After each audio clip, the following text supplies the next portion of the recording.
So do you see a pattern here? I mean, it's not just Venezuela, but it's also, I don't know, 1970s Bulgaria and Romania and Albania and the Soviet Union and Cuba and North Korea. And every country that has tried this economic system winds up in poverty. So do you see a connection between all of these cases? Well, Tucker, what I think is extremely important is we need to acknowledge that what Venezuela is currently facing right now is terrorism at the hands of the opposition. The opposition has bombed schools, they've bombed buses, they've taken wiring and strung it across roads to behead cops on motorcycles. These aren't choir boys, these are violent extremists hell-bent on taking away the progress Venezuela has made over the past few years. So who's got the guns in Venezuela? Private gun ownership is obviously illegal in Venezuela, and so the overwhelming majority of firearms are in the hands of the government. So how can the opposition to the government be the ones perpetrating the violence? Well, Tucker, if you look at the casualties that have happened in the past few months in these protests, the majority of those that have been killed have been trade unionist leaders, have been dedicated Chavistas, have been people on the left. So obviously the ones that are being targeted are those that support the government.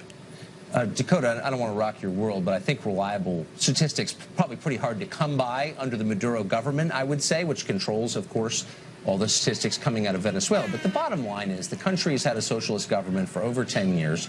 It's become poorer every year, despite having the world's largest oil reserves. Does that give you any cause to stop for a second and say, you know, maybe this whole socialism thing doesn't work that well? It's never worked anywhere. It's not working again. Maybe there's a lesson for me as a young American, no?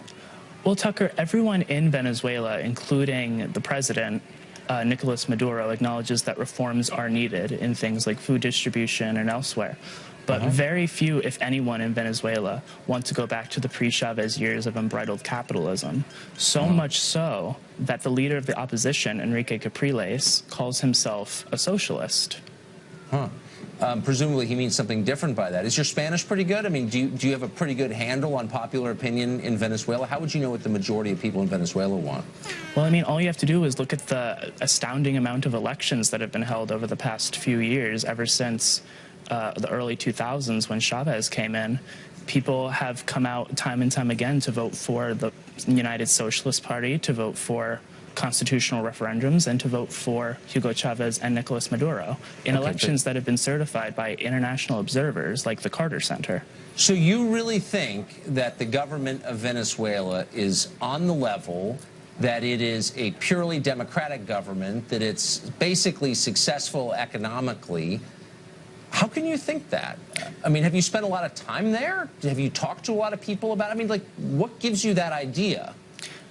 Well, Tucker, if you look at the international observers that have certified these elections, I mean, what stake does Jimmy Carter and the Carter Center have in defining fraudulent elections as democratic?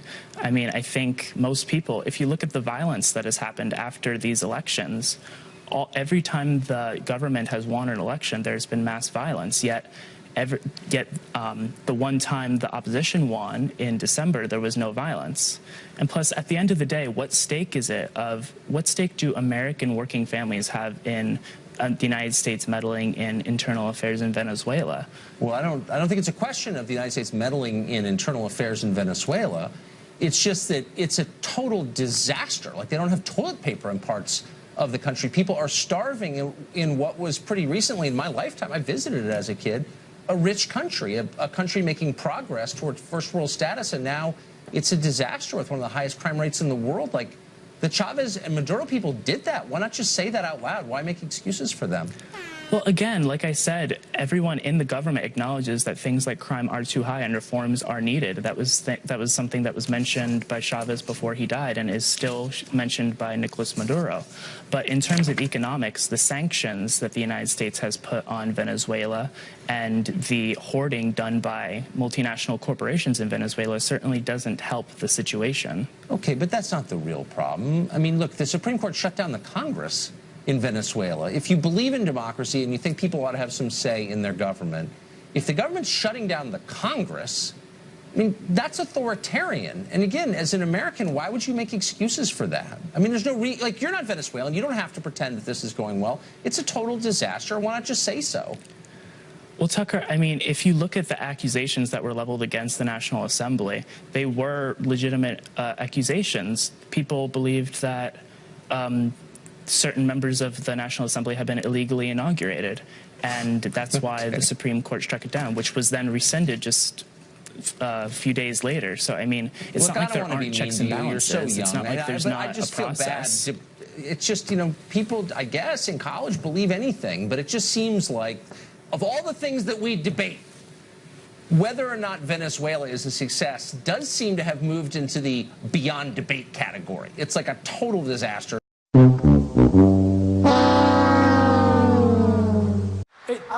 What about people who are non-binary? What about people who are gender fluid? We're all male and female. We've always, yes, of course, we're all male and female. There are what about transgender people? There are a tiny minority of people who have intersex conditions, and there are a tiny minority of people who have some condition where they may have a female brain and a male body. Apart from this, we are all male and female, and the attempt to suggest that there is a third gender is, as far as I'm concerned, it's an ideological and a political project. It doesn't exist. The words male and female have existed throughout history, throughout the world. They refer, men are people who have penises, women are people who have vaginas. It's as simple as that.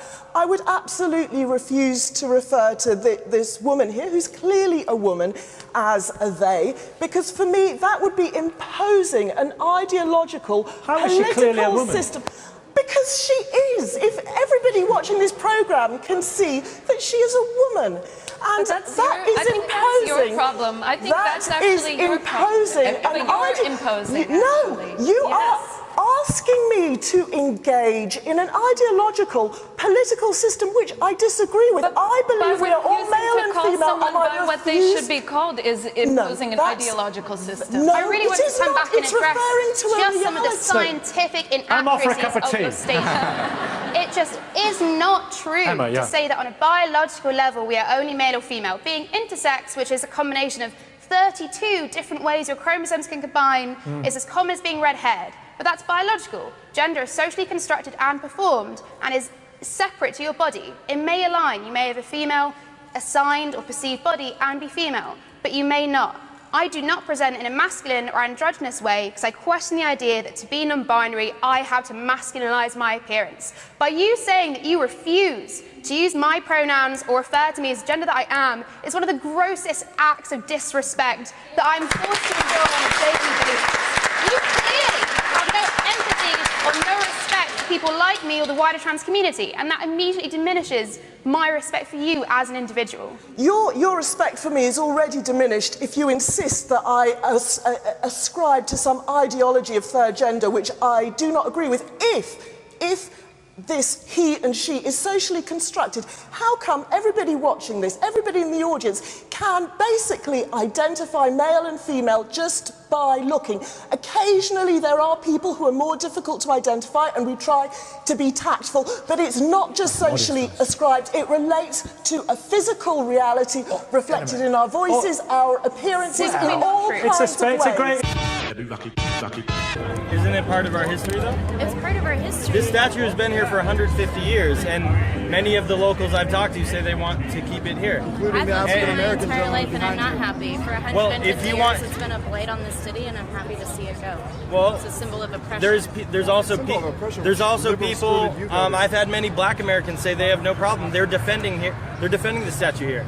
Look, the bottom line. There's great argument. Why are you laughing? What, you as a white female have a better opinion of oppression than a Black American? Why are you saying that about me? No, because that is what you're saying.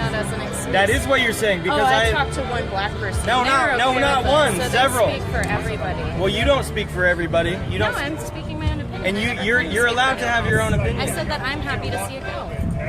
Okay, well, but it has to go legally. Why did you come up and talk to me? Are you trying to just like instigate a fight for your fucking social media? No, I don't want to fight. I'm talking to everyone. I'm talking to everyone and getting everyone's opinion. We want to see the opinions of everyone on the ground lines on both sides. See, I'm live here. You have every right to give your opinion. I want to hear your case. If you have a great... That's what I said. Okay, well, I appreciate your opinion. You can move along if you want to talk to someone else, but that's my opinion. I'm really happy to see this get out again. It's not going anywhere. It's not going anywhere, but Yeah. okay. It's going from there to like across the street. I'm gonna fight to get it taken out of the street. That's why I'm here. Do you support Antifa illegally removing it? Yeah, absolutely. Okay, so you support breaking the law. Yeah, absolutely. Okay.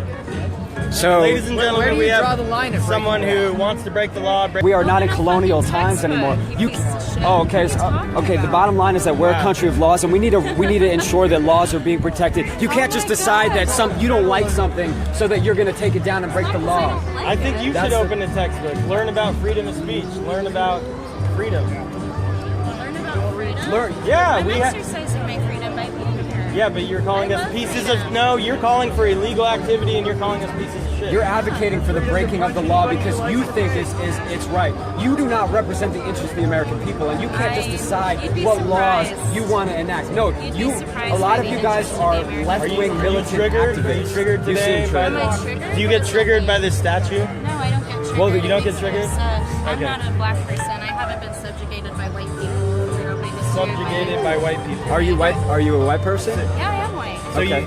do you have white guilt? Are you just flowing in I feel like white you guys guilt are just, tears? like trying to make me upset. No, I don't. You have came white and you tears. called us I'm not pieces of crying. shit. We have not called you names And like you that. called for advocating the breaking of the law. You called I us mean, pieces of shit. So to say That's we're very starting radical. something, you're. This statue isn't alive anymore, and it's not going to feel any pain when we take it down. So yeah, I'm down to break But the do law you and remove it. I think that's not violence. where do you draw the line? Damage against property is not violent. Where